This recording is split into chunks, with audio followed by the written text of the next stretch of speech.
Oduu teenya jalqabaatiin godina Gujii Bahaa keessatti qondaaltonni mootummaa ajjeefaman. Hoggantoonni biiroo nageenyaa kan aanaa Aagaa Waayyuu lama du'uun isaanii dhagaameeti jira. Ajjechaan kun akkamiin raawwatame gabaasa bal'aa qindeessineeti jirra. Oduu biraatiin gaazexeessaan OBN Anwaar Jamaal ani nama faayidaaf jecha qarshiin bitamuu miti jedhan. Tibbana mootummaan gaazexeessaa kanaaf konkolaataa kenneera jechuun bal'inaan qoodamuu hordofee Anwaar Jamaal deebisaa laateeti jira. Anwaar Jamaal maal dubbatee gabaasa bal'aa isaas qindeessineeti jira. Oduu biraatiin naannoo Amaaraatti waamicha nageenyaa mootummaan taasiseen hidhattoonni garee finxaaleeyyii faannoo 10,000 ol harka kennachuu mootummaan naannichaa beeksise. Hidhattoonni 10,000 kan faannoo akkamiin harka kennatanii bal'ina isaa qopheessineeti jirra. Akkam jirtu daawwattoota hordoftoota Anolee Global Media. Oduuf odeeffannoo keenya guyyaarraa tokko jennee jalqabneeti jirra. Odeeffannoo keenya ijoo isaa amma dhageessan guutuu isaa isin biraan geenya. Aga xumuraa sagantaa keenyaatti dhaggeeffachuun yaada qabdan gara koomentiitiin nuuf barreessaa. Viidiyoon keenya namoota hedduu bira akka dhaqqabuuf ammoo like, share, subscribe godhuun dagatinaa isiniin jenna. Kallattumaan gara gabaasa bal'aattiin isin qajeelcha.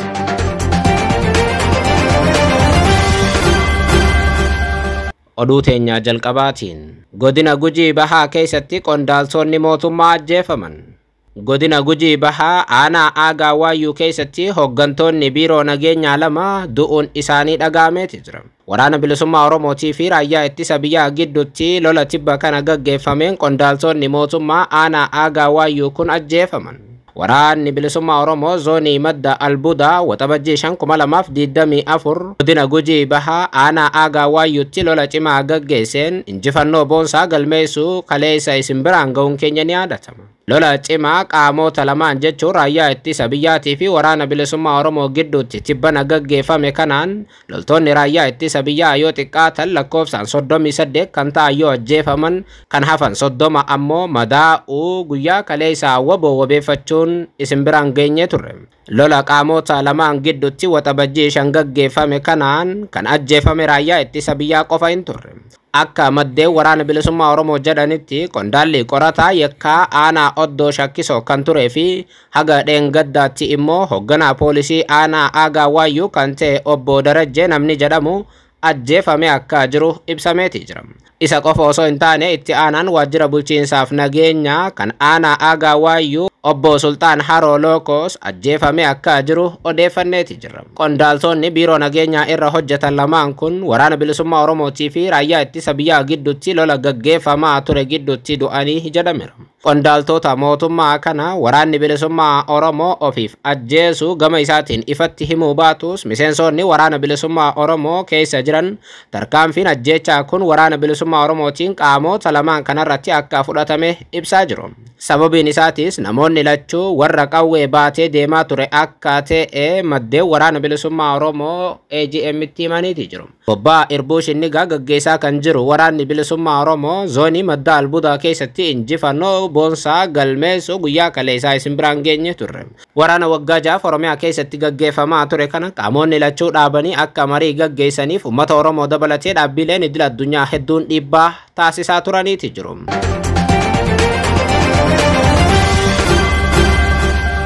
Oduu biraatiin ani nama faayidaaf jecha qarshiidhaan bitamuu miti jedhan gaazexeessaan OBN guddichi Anwaar Jamaal.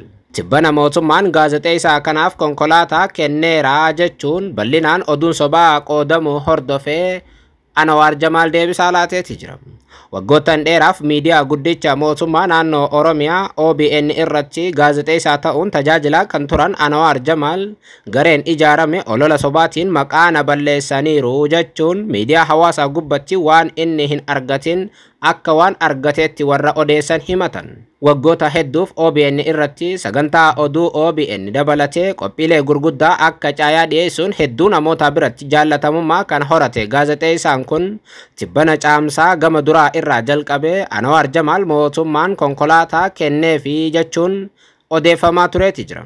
Miidiyaa hawaasaa gubbatti oduun sobaa kun bal'inaan adeemaa jiraachuu ilaalaa kan turan gaazexeessaan OBN Anwaar Jamaal dhimmi kun bal'inaan odeeffamuu hubannaan deebisaa laataniiti jiru. Ergaa gabaabaa gama miidiyaa hawaasaa isaaniitiin dabarsaniin gaazexeessaan kun ani ammatti makiinaan oofaa jiruu fi nuun deemaa jiru jaalala ummataatii jedhan. Jechuun isaanii jaalala ummataa irraa kan hafe konkolaataan isaaniif kenname akka hin jirre ibsan.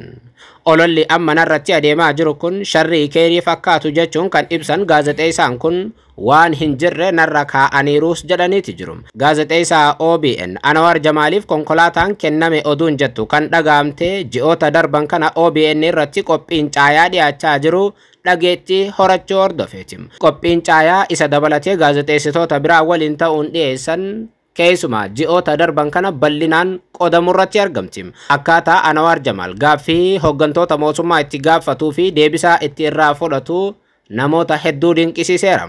Maal gabaasa isinii galcha?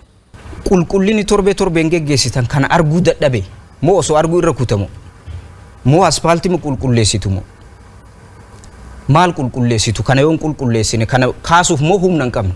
Gareen amma olola gaazexeessaa kanarratti jalqabees dhageettii inni argate hordofuun olola kana eegale. Dhimmicha irratti Anwar Jamaal deebisaa yoo laatan onnee qulqulluu fi harka qulqulluun sagalee ummataa taanee ni hojjannaa jedhaniiru. Faayidaan immoo nun bittu jechuun akka waan isaan bitamanitti warra odeessaniif deebisaa kennan. Nuti ammatti qarshiidhaaf jecha yookaan faayidaaf jecha ummata keenyaaf sagalee ta'uu hin dhiifnu kan jedhe gaazexeessaan kun gara fuula duraatti hojii bal'aa hojjechuuf akka jiru ibseeti jira.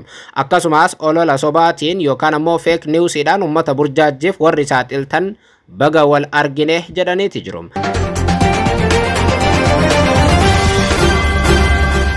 Oduu biraatiin naannoo Amaaraatti waamicha nageenyaa taasifameen hidhattoonni garee finxaaleeyyii faannoo 10,000 ol harka kennachuun ibsame.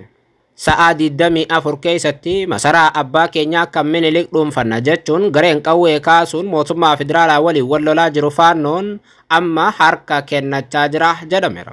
Naannoo Amaaraatti waamicha nageenyaa mootummaan naannichaa taasiseen hidhattoonni 10,000 ol harka kennachaa jiraachuu biiroon dhimmoota koominikeeshinii ibseeti jira. Biiroon kun akka beeksisetti hojii olaantummaa seeraa naannichatti kabachiisuudhaaf taasifameen qormaanni kutaa 8ffaa wiirtuulee aanaa hunduma qaqqabuu ibsameeti jira. Hoogganaan biiroo dhimmoota koominikeeshinii naannoo Amaaraa Dr. Mangashaa Faantaawun akka jedhanitti naannicha bakkeewwan adda addaatti rakkoo nageenyaa ture waaraan furuuf hojii olaantummaa seeraa kabachiisuu hojjetameen sadarkaa guutummaatti jechuun danda'amuun nageenyi mirkanaa'eeraa jedhan. Haaluma kanaan waamicha nageenyaa mootummaan naannichaa dhiyeesse bu'uureeffachuun humnoonni hidhatanii socho'aa turan 10,000 ol harka kennachuun gorsii fi leenjiin kennamee fi gara qe'ee dhaloota isaaniitti deebi'aniiru jechuun mootummaan naannichaa ibseeti jira. Haa ta'u malee gareen finxaaleeyyii faannoo harka kennataniiru jechuun mootummaan ibsu kun takka harka kennatanii gaafa kaan immoo bosonatti deebi'u. Naannoo Amaaraa keessatti wal waraansa amma adeemaa jiruun guyyaarraa gara guyyaatti lubbuun lammiilee nagaa hedduun darbaa jira. Isa qofa osoo hin taane qondaaltonni mootummaa naannichaa aanaa irraa jalqabee haga naannootti garee faannootiin ajjeefamuu irratti argamu.